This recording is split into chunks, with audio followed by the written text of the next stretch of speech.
No nome de Jesus nós oramos e agradecemos.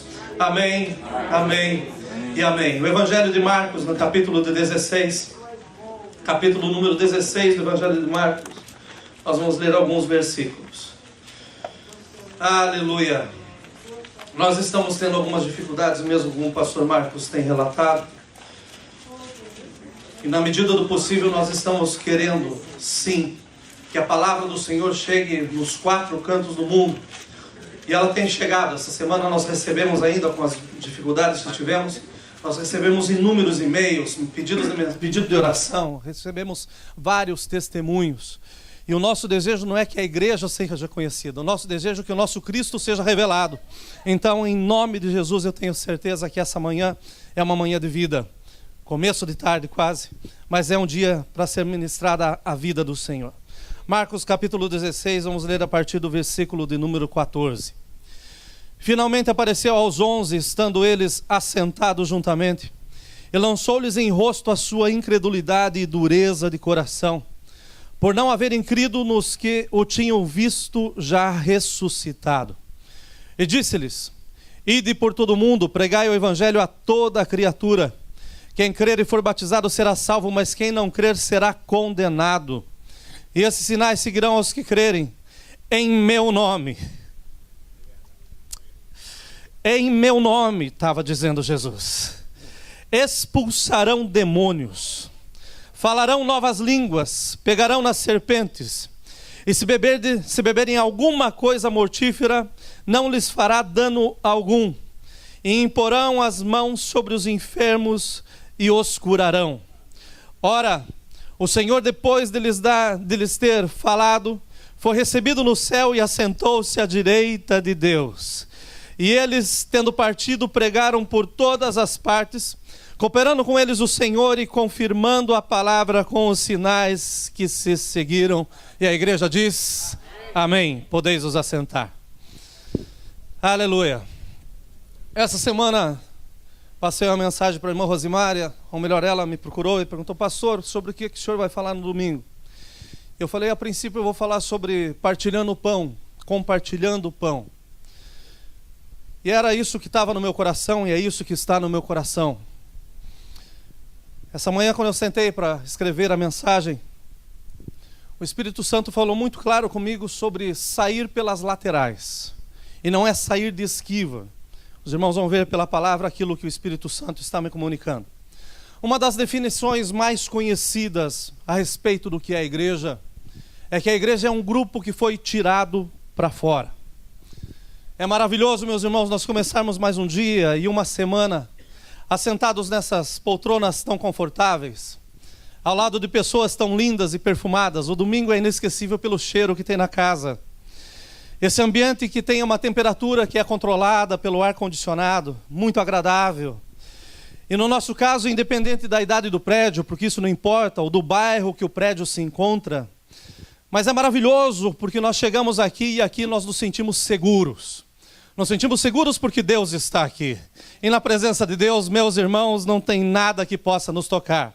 Nos sentimos seguros porque tem uma porta de entrada. E essa porta serve para que a gente entre e se abrigue, mas também serve para que o mal fique para o lado de fora. Para isso nós temos porteiros grandes, não tão grandes igual o irmão Bruno que está nos visitando, mas é maravilhoso que tenhamos porteiros bons na porta do Senhor e que evitam com que haja bagunça, que haja qualquer problema dentro da casa. Então nós nos sentimos seguros. Nós nos sentimos em paz, nós nos sentimos em família, ainda que nós estejamos longe da nossa família sanguínea. Agora, nesse momento, independente das tragédias que ocorreram nesse bairro, nessa cidade, nessa nação, nesse país, no mundo durante a semana, essa é a nossa zona de conforto. O lugar que nós estamos é o nosso lugar seguro. Esse momento que nós estamos, eu tenho certeza que nós estamos dizendo que estamos em paz, porque o Espírito Santo está aqui. Aqui nós estamos buscando refúgio das agruras da vida. Nós estamos buscando o refúgio dos sofrimentos, das traições, das lutas, das percas, dos maus entendidos. E em nossas mentes, nós damos louvor a Deus a ponto de nós não contermos as nossas emoções e nós cairmos aos prantos. Durante o louvor eu sei que é o momento em que as pessoas mais choram na casa do Senhor. E tudo isso é porque nós estamos agradecidos e sentimos a presença doce do Espírito Santo nas nossas vidas. Se a nossa vida como cristão e como igreja pudesse ser resumida nesse quadro, eu creio que muitos aqui hoje estariam felizes. E isso é o que na realidade me preocupa. Esse estado de felicidade. Essa questão, essa condição de quem alcançou tudo e que está tudo bem, que não tem mais nada a ser feito. Parece que a igreja ao longo dos anos tem se tornado uma grande quantidade de cimento, de tijolos, de cabos, de fios, paredes erguidas, paredes luxuosas. O ar condicionado tem que ser o melhor, o som tem que ser o melhor. Parece que isso é igreja. A verdade é que o prédio não é a igreja, mas a igreja somos eu e você. A igreja, ela se reúne nesse prédio. Enquanto que nós deveríamos entender que a igreja, ela se reúne no prédio, mas ela se encontra nas ruas, ela se encontra na escola, se encontra no supermercado, a igreja vai ao mall, a igreja vai em todos os lugares, vai ao restaurante, a igreja está se movendo, a igreja entra em lugares que o prédio nunca vai conseguir chegar, mas nós chegamos e nós somos a verdadeira igreja. A igreja chega nas academias e tem que trazer diferença. A igreja chega no trabalho. A igreja chega nos lugares mais diversos. A igreja chega nos lugares aonde as nossas pernas permitem e aonde o nosso Deus permite. Aonde o nosso Deus nos deixa. E aquilo que a maioria dos crentes vive ou experimenta nas poucas horas dessa reunião dominical. Porque alguns se resumem simplesmente do domingo. Parece que ser cristão é domingo de manhã ou domingo à noite. É só isso. Parece que é esse momento que resume e que dita a tua vida. Você entra na casa do Senhor e sai da casa do Senhor mudado, sem dúvida nenhuma. E a igreja muda, a presença de Deus ela muda. E você sai daqui, parece que você consegue vencer o mundo. Você consegue vencer os maiores limites, passar sobre a melhor ou qualquer circunstância. Mas a verdade é que nessa experiência que nós passamos, ela se acaba. Porque você sai da sua casa no domingo de manhã e você se veste de super cristão. Você coloca o seu terno, a sua gravata, e o meu não está cabendo, por isso que eu estou sem. Mas a verdade é que você se veste de super cristão. E daí você vem para a casa do seu santo Deus. E você está preparado para enfrentar uma carreira de 90 minutos, ou talvez 120 minutos, porque na sua mente você está condicionado que o culto só pode ter esse tempo. Na minha mente eu estou condicionado que o culto acaba quando o Espírito Santo diz que nós podemos ir embora. Eu não tenho problema com o horário. Domingo para mim não é tempo, é o dia do Senhor. Eu gosto de desfrutar na presença do meu santo Deus. Mas você vem para os 90 minutos e se tiver prorrogação, daí você fica meio preocupado. Venceu o meu tempo, a minha barriga não vence, eu estou com fome, preciso sair, tenho tanta coisa para fazer. Escutem, nós precisamos escutar a instrução do maior técnico e do maior preparador físico e espiritual do mundo, que se chama Jesus Cristo. E nós estamos aqui reunidos nesses 90 minutos, nesses 120 minutos, mas essas palavras podem alterar a nossa vida. Esse tempo na presença do Senhor pode fazer com que tudo seja feito novo. Então nós precisamos escutar esse Jesus. Porque Ele nos prepara não para 90 minutos, não para 120 minutos, mas Ele nos prepara para o jogo da vida. E a verdade é que Ele nos prepara e nos dá condicionamento físico, espiritual. Ele enche as nossas vidas de uma forma em que nós podemos encarar qualquer situação na vida. Aqui, nós recebemos instruções para que toda a equipe seja vencedora. Aqui ninguém vence separado ou ninguém perde separado. Aqui nós somos igreja do Senhor, Jesus é a cabeça, nós somos o corpo. E se um vence, todos são vencedores. E se um perde, todos estão perdendo. Então nós estamos aqui para sermos orientados por esse técnico, por esse Jesus, que é tão maravilhosa. As mensagens são para o corpo e não somente para parte do corpo. As palavras do Senhor não é para que um diga assim, o Senhor falou comigo, não. A palavra do Senhor é para falar com a igreja dele, é para todos nós. A vitória é para todos e a glória é para o nosso Jesus. Na maioria dos esportes nós vemos um campo que é delimitado por algumas linhas. E quando você passa dessas linhas é fora, é pênalti, tem que parar, tá tudo, o técnico está lá, o juiz está lá para dizer assim, olha, saiu, tem que recomeçar. Nesse texto que nós lemos agora, Já preguei tantas vezes sobre esse texto, mas hoje eu vi o técnico Jesus dando a maior orientação ao seu time de 11. Ele chamou os seus 11 discípulos. E ele começa a dar essas orientações para eles, mas hoje essas orientações servem para os milhares. Servem para a igreja do Senhor Jesus Cristo, que clama e que chama pelo seu nome.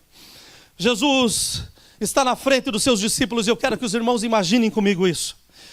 Eles haviam achado um lugar para se assentar, em meio a uma calamidade.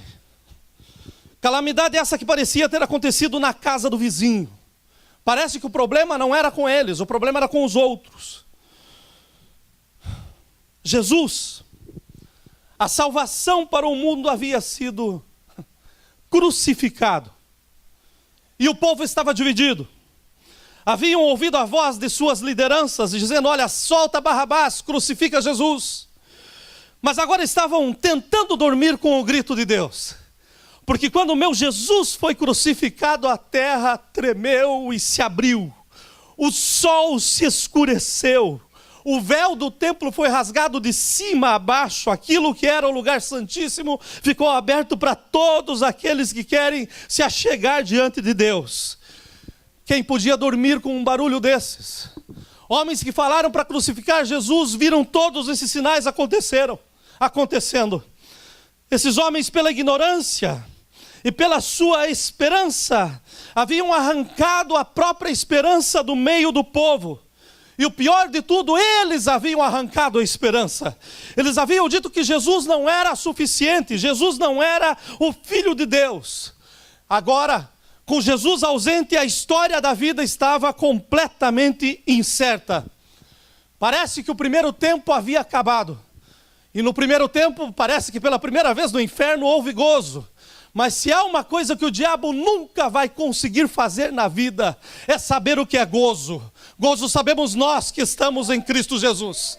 Se tem uma coisa que ele nunca vai saber o que é alegria. Porque foi roubado isso dele, ou melhor, ele nunca teve. Alegria temos nós, que mesmo quando estamos tristes, na presença do Senhor nos alegramos. Alegria temos nós, porque alegria tem nome. Alegria é Jesus Cristo. Aleluia! Aleluia! Acabou o primeiro tempo. É a história da igreja. Acabou os 90 minutos, então eu tenho que ir embora. Mal sabia o homem que era no intervalo dos comerciais que o meu Jesus estava trabalhando com uma intensidade tremenda. Era quando o homem estava vendo tudo escuro, quando o grito da cruz foi tão grande, dizendo, olha, Pai, tudo está consumado nas tuas mãos.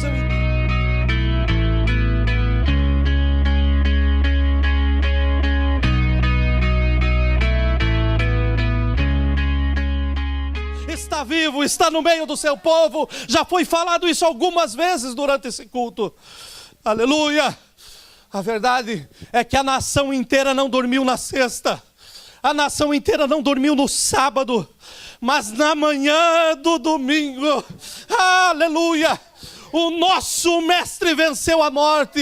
Não se alegre ainda, não se alegre ainda. Na manhã de domingo, o nosso Senhor tem nas suas mãos a chave do inferno. Não se alegre, não se alegre, porque ainda o nosso mestre levanta e tem na sua...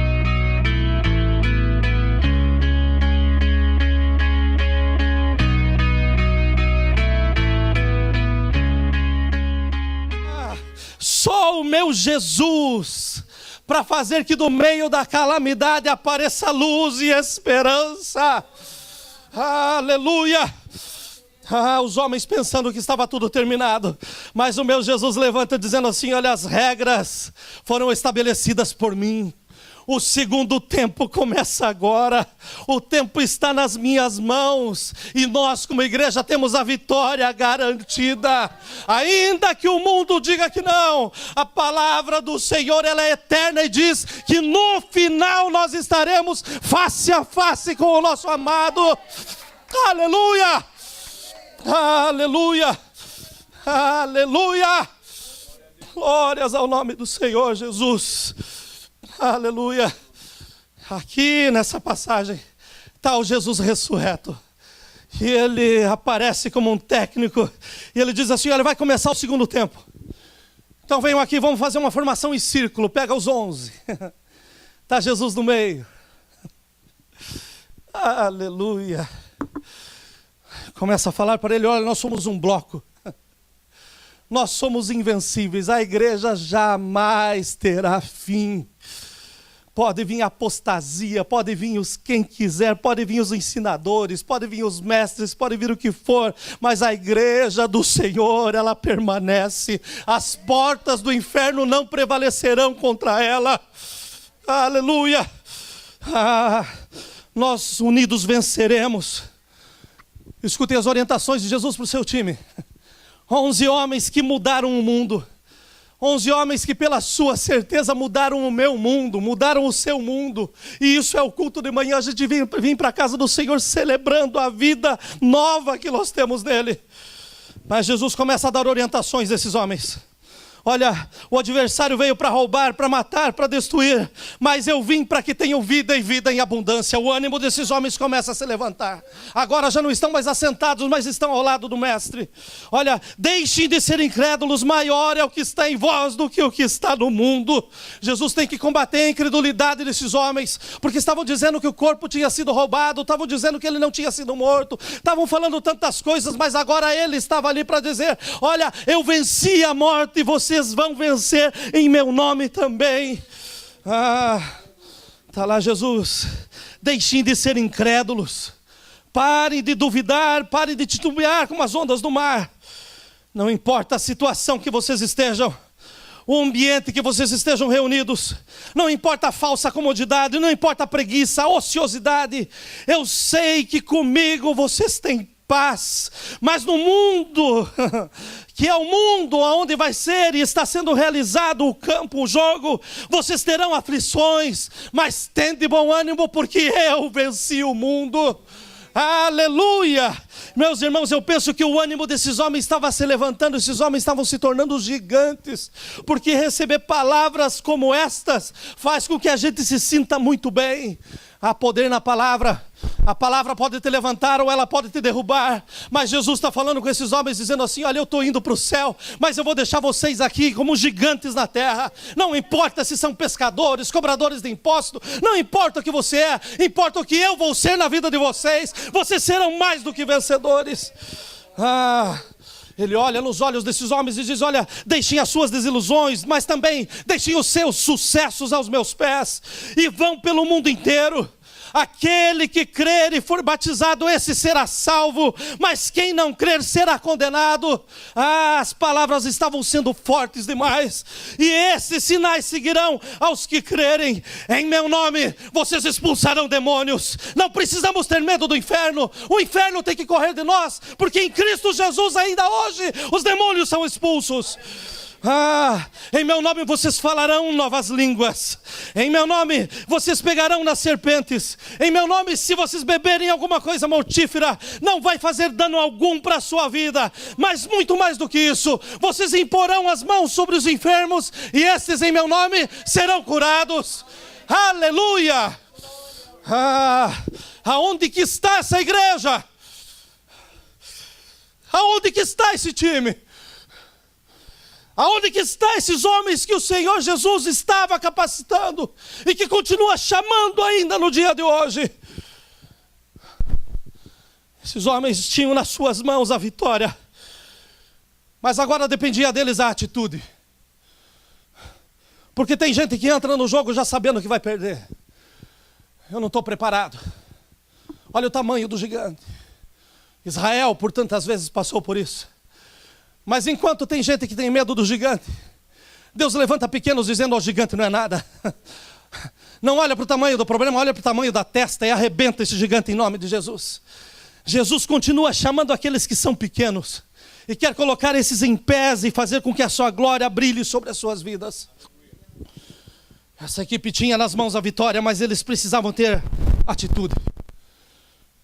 Essa mesma vitória está disponível sobre nós hoje como igreja do Senhor. Ninguém fez por esses homens o que eles deveriam fazer. E da mesma forma ninguém vai fazer por nós o que nós temos que fazer. Nós temos em nossas mãos uma oportunidade grandiosa e a possibilidade de decidir o que fazer com ela. Está nas nossas mãos. Os discípulos passaram por cima das suas necessidades.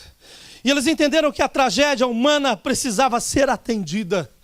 Eles começam a olhar a calamidade ao seu redor.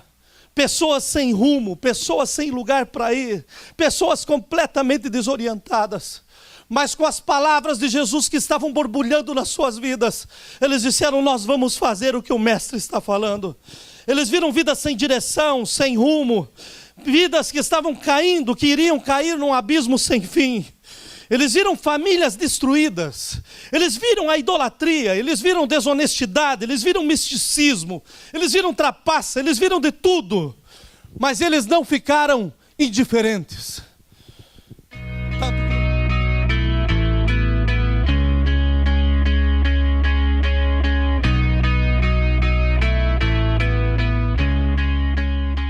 Entrar no campo.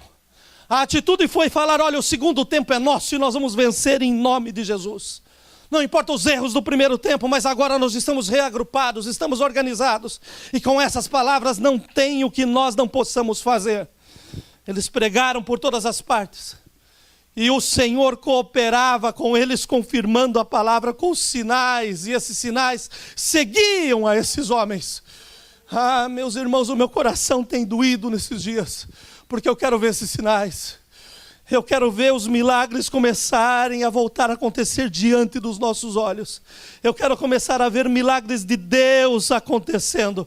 Eu quero ver vidas sendo mudadas, e é pelo poder do nosso Senhor Jesus Cristo. Então a única forma é nós não ficarmos indiferentes com a orientação do Mestre Jesus.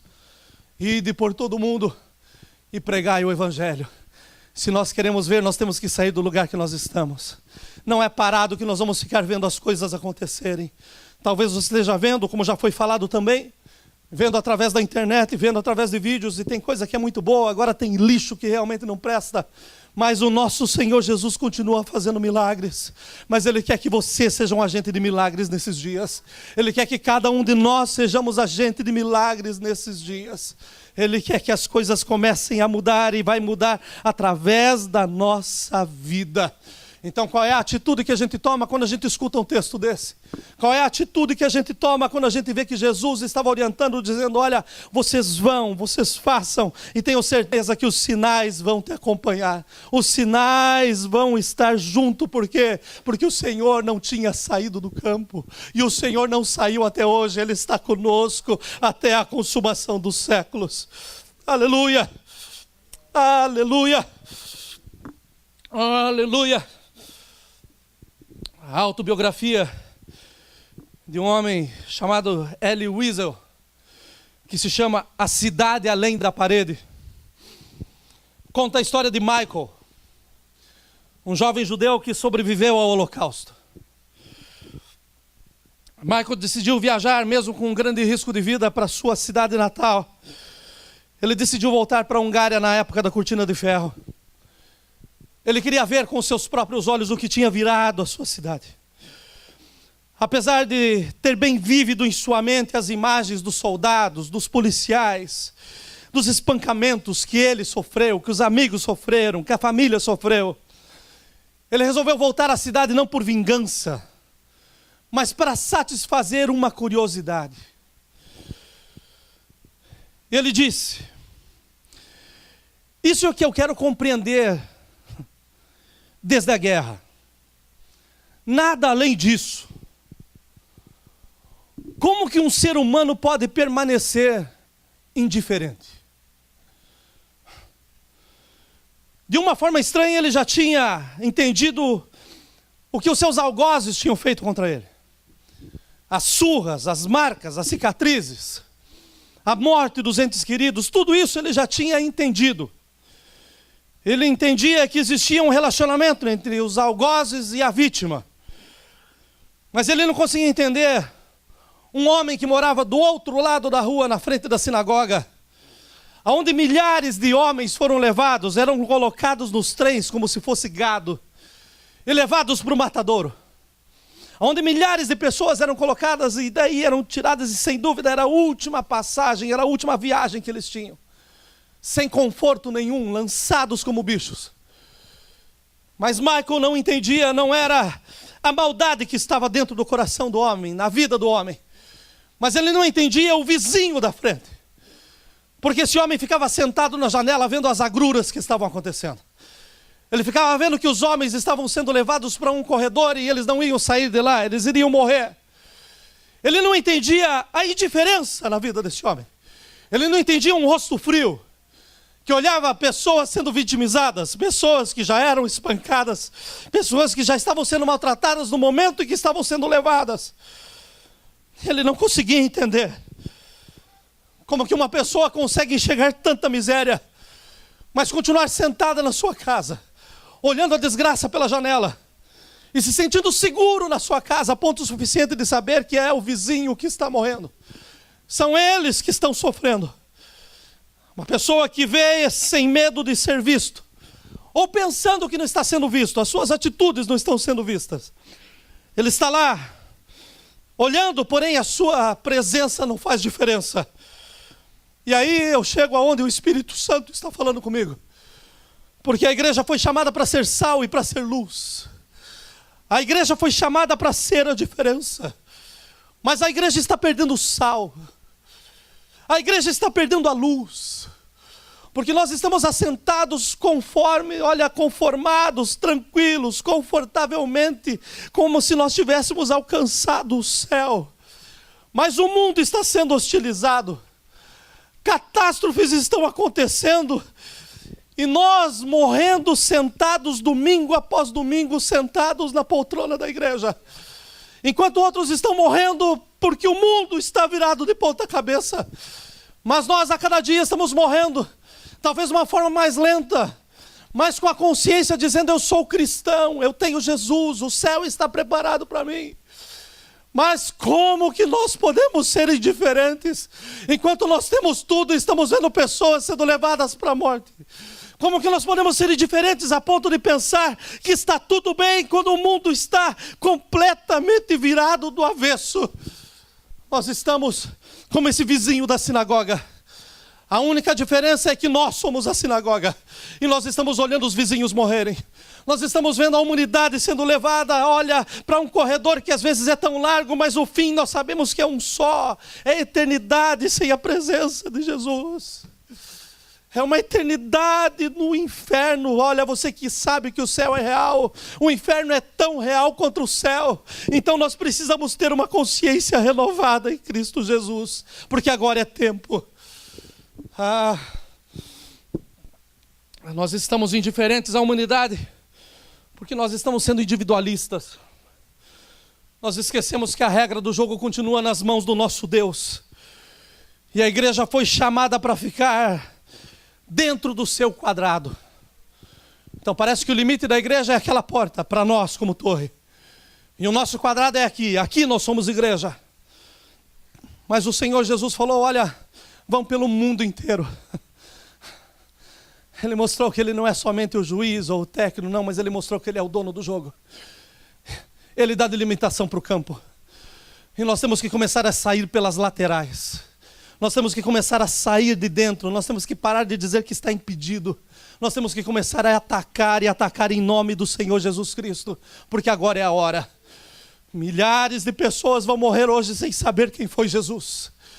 E nós vamos continuar sentados na nossa comodidade, guardando o nosso Jesus dentro do nosso coração. Chegou o momento de nós começarmos a compartilhar o pão que nós ganhamos com as vidas que estão morrendo de fome. A igreja não foi chamada para ficar aqui dentro. A igreja foi chamada para ultrapassar os limites. E os limites quem põe para nós não são a nossa cabeça, não é o governo. Os limites quem põe para nós é Deus. O anjo está andando com uma linha de medir nas mãos. E então recebe uma pergunta: onde que você vai com essa medida, com esse metro? Eu vou medir Jerusalém. Mas a resposta para o anjo foi essa: pode parar. Jerusalém não tem medida. Jerusalém não tem um formato. Jerusalém é tão grande quanto a nossa inércia. Jerusalém ele é muito maior do que nós pensamos.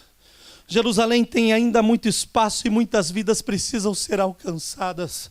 E que o Senhor tenha misericórdia das nossas vidas, porque recebemos palavras que nos põem em pé, para nos mover na segunda, na terça, na quarta, na quinta, na sexta, para o nosso trabalho, para uma vida honesta, para manter a família, para manter as regalias. Mas o que nós estamos fazendo com o Evangelho? O que nós estamos fazendo com o nosso Senhor Jesus Cristo? Jesus, ele se movia pela compaixão. Vários textos dizem que as pessoas chegavam e o seu íntimo se movia, a ponto dele dizer, eu tenho que fazer alguma coisa. A igreja precisa começar a ser movida uma vez mais. A igreja tem que parar de ser insensível. A igreja tem que voltar a ser compassiva. A igreja tem que começar a ter coração de novo. A igreja tem que começar a ser caridosa uma vez mais. Não é só venha a nós, mas a igreja tem que começar a ir aonde tiver necessidade. A igreja tem que estar presente. O furacão Matthew passou e nós, pela graça do Senhor, ficamos bem. Porém, muitos estão necessitando de pão e de água. O Haiti está praticamente destruído. E eu fico pensando como que pode ser um pai de família com os seus filhos sem ter um lugar para voltar. Eu fico pensando como que um pai pode explicar que existe um Deus, quando foi a própria mão de Deus que destruiu tudo. Eu fico pensando como que pode ser mostrado o amor de Deus no meio de uma tragédia tão grande. Mas essa tragédia não foi maior do que a tragédia que os discípulos estavam vivendo. Porque quando o mundo está sem Deus, meus irmãos, não existe situação pior. Um mundo sem Deus é caos. Nós sabemos o que passa no Haiti, tantas coisas acontecem. A sua ignorância espiritual, seus erros, a sua forma de ser. Mas a verdade é que eles nunca tiveram mais do que eles têm. Eles nunca receberam mais do que aquilo que estava às suas mãos. Que futuro pode ter uma nação que não consegue pensar além do rio? A ponte caiu, o norte e sul estão separados. Que cultura, como que pode pensar grande uma pessoa que olha para o pai e para a mãe com a mesma roupa 365 dias por ano? Ou que talvez não tenha roupa. Como pode se pensar de algo maior num país em que a luz é só à noite por 2 horas? Isso antes do primeiro terremoto. Como que pode se pensar em Deus? Em um lugar onde a fome é tanta que as pessoas já nem sentem mais. Como que se pode pensar em Deus em um país onde parece que Deus simplesmente virou as costas? Eu vou te falar que pode se pensar em Deus o dia em que nós virarmos a nossa frente, a nossa face para essa nação. Essa nação pode ver Jesus quando nós nos colocarmos em pés e dizendo, olha, nós somos poucos, mas faremos muito em nome do Senhor Jesus. Essa nação pode começar a escutar, a falar do evangelho genuíno, quando nós deixarmos a nossa cadeira e nos colocarmos em pés e falarmos, Senhor, tudo que eu tenho, o que eu sou, o que eu posso, Senhor, está nas tuas mãos, faz mais, usa a minha vida. Ah, meus irmãos, a dor está na televisão, a tragédia está na televisão, mas nós estamos confortáveis pensando como que nós vamos fazer com o dinheiro que estamos ganhando, com as coisas que estamos tendo. Meus irmãos, nós somos chamados para ser tirados para fora. E tirados para fora é ser algo completamente fora do quadradinho que o homem estabeleceu. Então, o meu convite é que a gente saia pelas linhas laterais e que a gente comece a trazer pão, que a gente comece a trazer água, que a gente comece a trazer vida para essa nação, em nome do Senhor Jesus Cristo. Hoje é dia da igreja começar a compartilhar o pão, porque a viagem continua. Hoje é dia da igreja começar a trazer o suficiente, o necessário para essas pessoas, porque amanhã a história continua.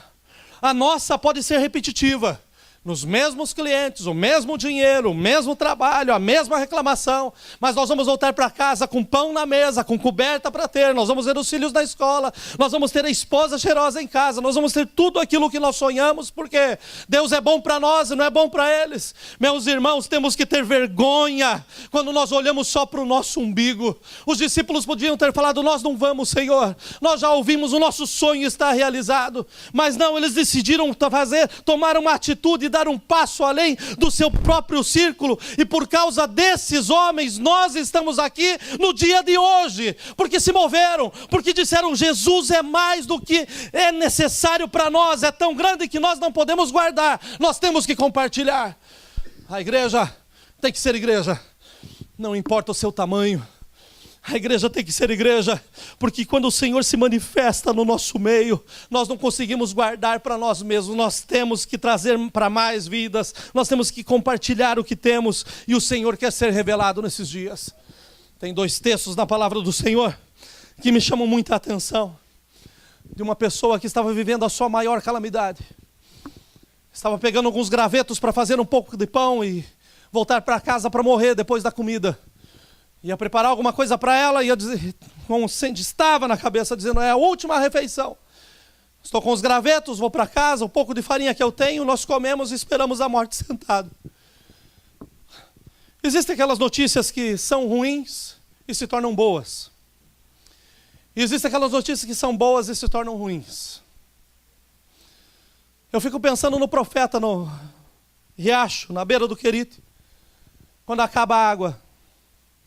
E daí está lá o profeta pensando, e agora? O que vai ser da minha vida? A seca estava lá porque ele tinha orado.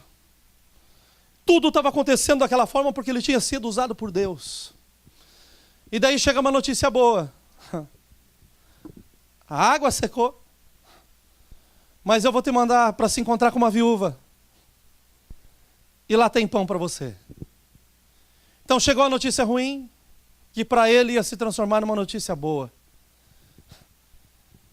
Mas a viúva estava recebendo uma notícia que não era tão boa. Porque o profeta chega e fala assim, olha, você vai lá e faz primeiro para mim. Parece que ele está roubando da viúva, olha, você não come não, quem precisa comer sou eu servo de Deus. A igreja está roubando de muitas viúvas nesses dias. A igreja, o evangelho que está sendo pregado para satisfazer o umbigo de muitos. Pessoas enriquecendo através da palavra do Senhor que não pode ter preço. Da mesma forma que nós recebemos de graça, ela tem que ser entregue de graça. Pessoas que no meio da calamidade acham uma forma de enriquecer.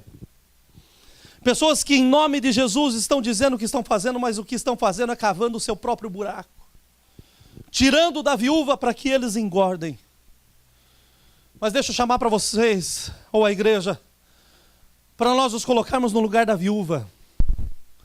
Porque nós não temos tantos recursos como gostaríamos de ter. Mas nós temos muito mais do que nos é necessário. Ninguém veio para a igreja hoje pensando que foi o último café da manhã e vai voltar para casa e vai morrer. Ninguém está voltando para casa dizendo assim, olha, eu vou ter a última refeição hoje e essa semana eu espero a morte. Ninguém. Mas nós saímos de casa hoje porque nós queríamos pão vivo do céu. Nós queríamos ser alimentados pelo Senhor. Nós saímos de casa com a certeza de que o Senhor queria falar conosco. E o Senhor está falando conosco de uma forma muito clara. Nós temos muito mais do que nós merecemos se nós analisarmos as nossas próprias vidas. Nós temos mais do que nós precisamos. Então qual que é a posição que nós vamos tomar? Ficar assentados dentro de casa olhando a desgraça que está acontecendo na Haiti pela televisão.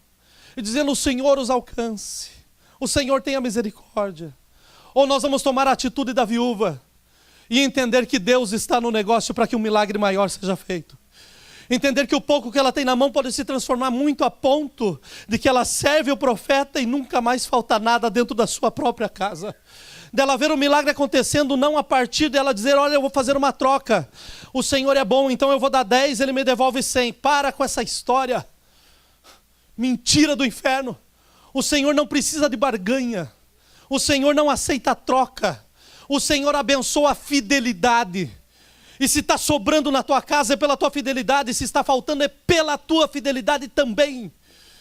Porque a Bíblia é clara quando ela diz que nós devemos trazer os nossos dízimos, as nossas ofertas, para que haja mantimento.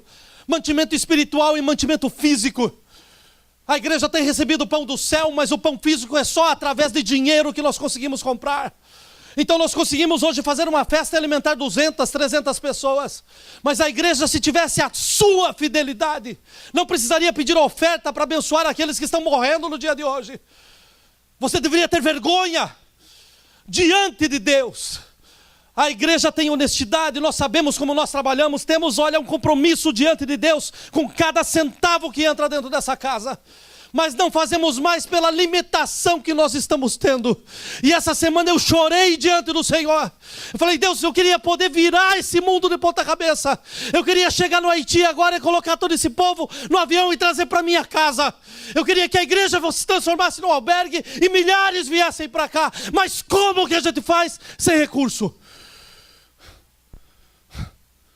O pior de tudo não é a gente não ter, mas é a gente ter e não compartilhar.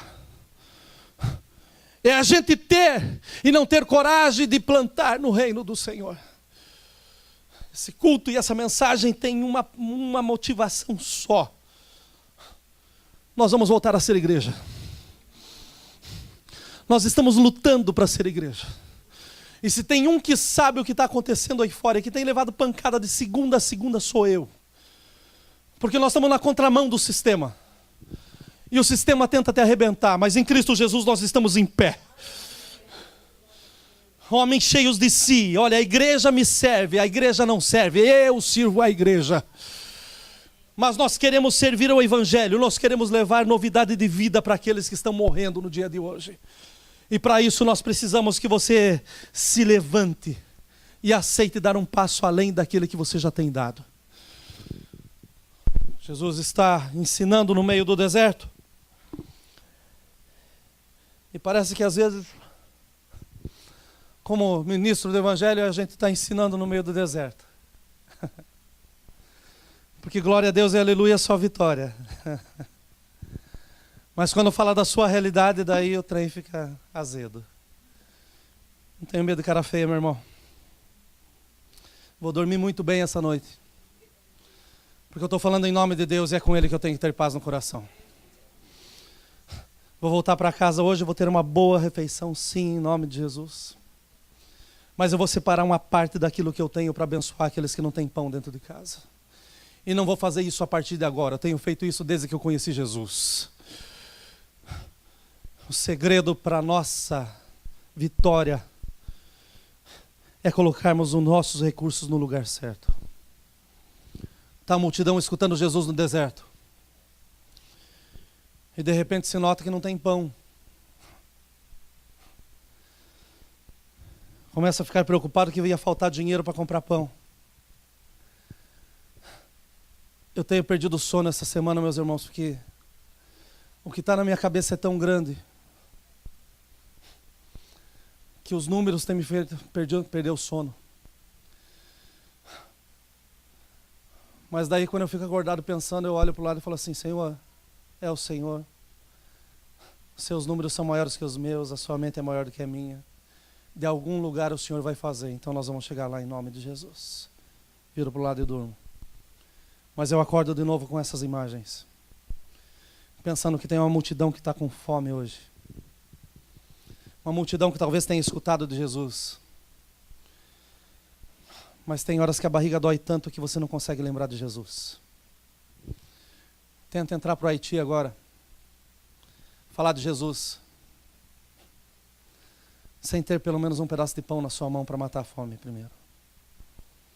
Tenta entrar no Haiti agora. E falar que o Senhor foi bom empurrando o Matthew da Flórida, que nós estamos bem. Para você ver se eles não vão ter no coração um sentimento dizendo assim: e nós? Por que passou aqui então? Meus irmãos, nós somos salvos e por um motivo. O furacão não passou aqui por um único motivo. Porque o Senhor nos guardou, mas tem um propósito pelo qual Ele está nos guardando. No meio da multidão tinha um menino que estava preparado. Ele tinha levado o seu lanche. E eu creio que ia ser horrível ele sentar no meio daquela multidão e comer sozinho. Comendo, olhando e falando: são só 5 pães e 2 peixinhos. O peixe eu até dava, mas os pães eu não perdoava não. Mas esse menino está lá. E de repente o mestre fala assim: tragam para mim. Para que houvesse vida, o Senhor faz o maior milagre. Ele começa a multiplicar os pães e os peixes a um ponto de que sobra muitos cestos. Na presença de Jesus ninguém passa fome. Na presença de Jesus ninguém passa necessidade. Eu quero que a igreja se levante como esse menino nesses dias. Nós vamos começar a fazer um trabalho sim pelo Haiti. Eu tenho passado lutas nesses dias, meus irmãos, que eu sei o que eu tenho passado. Problemas físicos, tantas coisas que nem compensa falar. E eu sei que é por aquilo que o Senhor está colocando no meu coração. Mas o Senhor não chamou um frouxo. E quando o inferno começa a se levantar, os irmãos podem ter certeza que fazia tempo que eu estava de joelho. E eu estou disposto a fazer aquilo que o Senhor está mandando. Mas eu quero saber se eu posso contar com vocês. Quero saber se você está disposto a sair da sua zona de conforto e dizer assim, olha Deus, o Senhor tem sido tão bom e eu quero ser bom também. Eu quero abençoar a vida sem saber quem elas são. Eu quero ver essas pessoas no céu. Eu quero arrancar o voduísmo lá do Haiti. Mas para que ele saia, o evangelho tem que chegar. Eu quero arrancar essa tristeza, essa miséria que eles vivem, e para isso tem que chegar Jesus. Então, para isso nós temos que dar as nossas mãos e nós precisamos fazer alguma coisa, e é agora. E o Senhor vai nos esforçar. Eu estou orando por isso. E ontem à noite nós fomos num outro culto. E quando terminou o culto, a dona de uma revista brasileira chegou para mim no final, eu não tinha reconhecido ela. Ela chegou para mim, falou assim, pastor, e o Haiti, pastor? E quando ela falou, meu olho se encheu de lágrimas.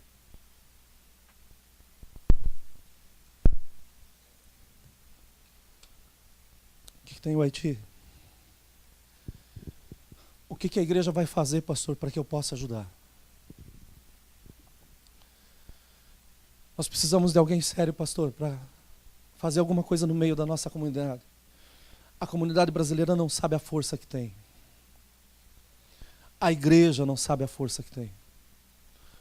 A nossa força é tão grande que o inferno treme. A nossa força é tão grande que os demônios são expulsos. A nossa força é tão grande que os enfermos são curados. Mas nós desconhecemos essa força. Mas chegou o momento da igreja uma vez mais se levantar e entender que quem está na frente é o Senhor Jesus. E nós vamos marchar em nome do Senhor Jesus. Fui para a cama, era 1h da manhã, 5h eu acordei.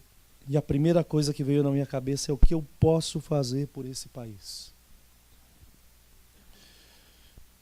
Nós temos entrado em contato com um pastor que está lá, com algumas igrejas, que já estão lá. Nessa sexta-feira agora eu iria para lá. Mas a necessidade maior que eles têm hoje, meus irmãos, é uma necessidade financeira. Mais do que mais uma pessoa para ir lá e ver o que está acontecendo, eles precisam de dinheiro para quem está lá já esteja trabalhando. Então, como igreja, as despesas que nós teríamos essa semana para a viagem, nós estamos dando de oferta para o Haiti. O departamento missionário vai estar dando uma oferta também para o Haiti. Mas eu quero que a igreja se mova nessa manhã para nós abençoarmos essa nação. E nós não vamos nos mover agora, nós vamos nos mover durante um mês. Porque eu saí de casa pensando, Senhor, e como que eu vou conseguir um avião? E daí eu liguei para um dos nossos irmãos que é piloto e falei, precisamos de um avião. Ele falou, quanto vocês querem levar? Eu falei, eu não sei, nós vamos começar agora. Pastor, é muito caro, a hora de voo é $2.000. $2.000. Precisa 8 horas só de voo, ida e volta, são $16.000. Eu falei, não, isso daí a gente abençoa de outra forma. Mas na mesma hora o irmão falou assim, eu vou lhe passar um site, vou lhe passar um contato, pastor. E é uma companhia missionária que tem 4 aviões cargo. E esse avião só trabalha pelo Haiti. Essa companhia está aqui do nosso lado. E nós nunca ouvimos falar. O terremoto passou no Haiti e nós continuamos sentados. Mas dessa vez nós não vamos ficar sentados, a igreja do Senhor vai se levantar. Dessa vez nós vamos fazer a diferença. Eu peguei todos os contatos, esse ministério não somente leva as coisas, mas leva as equipes. Ontem à noite teve uma irmã que chegou para mim e falou, pastor, deixa eu ir. Eu quero ir, pastor, eu quero ser bênção. Mas no meu coração eu quero que mais irmãos se levantem e nós vamos mandar uma comitiva da torre para lá para fazer o trabalho do Senhor Jesus. Nós precisamos nos cobrir de oração, porque agora nós vamos colocar os pés pelas laterais. Agora nós vamos sair da comodidade. E nós vamos fazer coisas maiores ainda em nome do Senhor Jesus. Os irmãos abraçam isso comigo? A igreja do Senhor vai mostrar que é sal e que é luz. Nós vamos começar agora. Essa semana nós vamos ter uma reunião e nessa reunião nós vamos determinar o parâmetro de como que nós vamos fazer. O que nós vamos precisar. Eu preciso que a igreja se mova como um mecanismo. Nós vamos ter que compartilhar, nós vamos ter que fazer tudo o que for possível para que o mundo saiba. Deus está levantando esse povo para trazer a diferença em nome de Jesus. O pão que nós temos para nós é muito, mas na mão do Senhor vai ser multiplicado. E muitos serão saciados. Mike, eu sonhei com você essa noite. O marido da Bia. E eu quero que você vá com a gente nessa viagem. Eu quero que o Mike venha conosco. Eu tenho certeza que nós vamos ter experiências profundas no nosso meio. Quando nós entendemos a necessidade que existe no mundo de escutar falar do amor de Jesus Cristo. Eu quero terminar essa mensagem.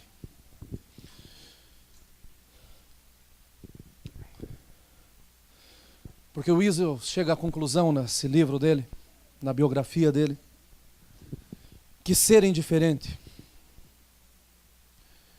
qualquer que seja a razão ou a desculpa,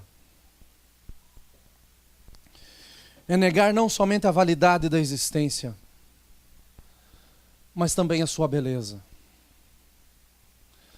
O homem, meus irmãos, Deus quando cria o homem, Ele fala assim, olha, foi muito bom, é muito bom aquilo que eu fiz. Não é a aparência física, mas é que o Senhor fez alguém à sua imagem, à sua semelhança. A indiferença, meus irmãos, não deve ser colocada porque talvez nós não tenhamos afinidades com esse povo ou com a sua língua. A indiferença não pode ser uma desculpa. A verdade é que se você trair, você continua sendo homem. Se você torturar seu próximo, você continua também sendo homem. Porque a maldade é humana. Fraqueza é humana. Mas a indiferença, isso é diabólico. E a igreja é o grupo de pessoas chamadas para fora. Não para serem indiferentes, mas para serem diferentes. E nós vamos fazer isso em nome do Senhor Jesus.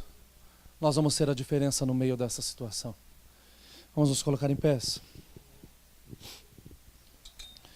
A Bíblia fala sobre uma nação, a nação dos Edomitas. E eles foram indiferentes com Israel. Eles viviam numa alta montanha, sua alta posição lhe dava o privilégio de ver o que acontecia com Israel sentado na sua varanda. Na comodidade da rocha eles assentavam e eles viam o que estava acontecendo com Israel, com o povo de Deus. Há um julgamento sobre os edomitas a ponto de que eles não existem mais.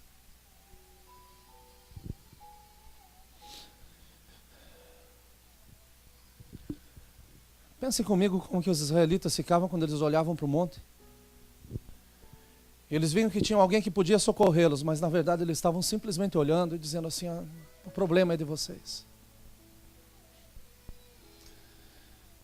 Os nossos irmãos estão precisando de socorro, meus irmãos. Nós não podemos ser indiferentes.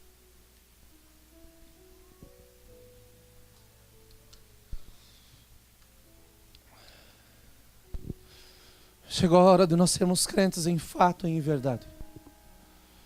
Chegou a hora de nós colocarmos a mão no nosso bolso. Chegou a hora de nós, racionalmente, fazermos alguma coisa. A igreja já tem entrado em tantos lugares, tem feito tantas coisas. Mas o clamor que eu escuto agora é do Haiti. Mas eu quero que eles escutem agora o alarido que vai acontecer na casa do Senhor. O grito que vai sair daqui de dentro, dizendo, tem Deus em Israel. O Senhor é a nossa força. E por essa força nós vamos nos mover e nós vamos trazer diferença a muitas vidas em nome de Jesus. Senhor, eu te agradeço, Senhor, por estar na tua presença santa. E me envergonho, Senhor, porque por tantas vezes eu posso fazer mais e não estou fazendo, Senhor.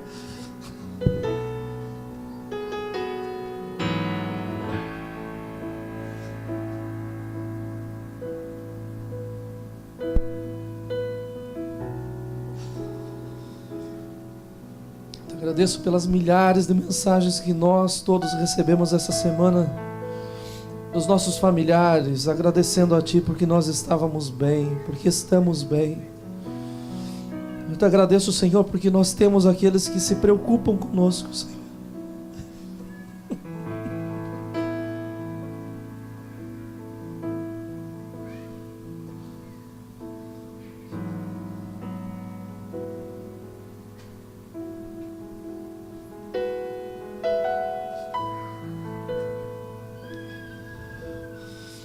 Mas eu me envergonho, Senhor, como pastor dessa igreja, como servo Teu, porque nós podemos fazer muito mais, estamos fazendo tão pouco, Senhor. Senhor, que nessa manhã nós não olhemos para nós mesmos, que nós esqueçamos, Senhor, que um carro novo na garagem, Senhor, seria muito bom, que uma casa maior seria maravilhoso, que um negócio novo seria bênção. Senhor, mas que nós compartilhemos, Senhor, o nosso pão com essas vidas, Senhor.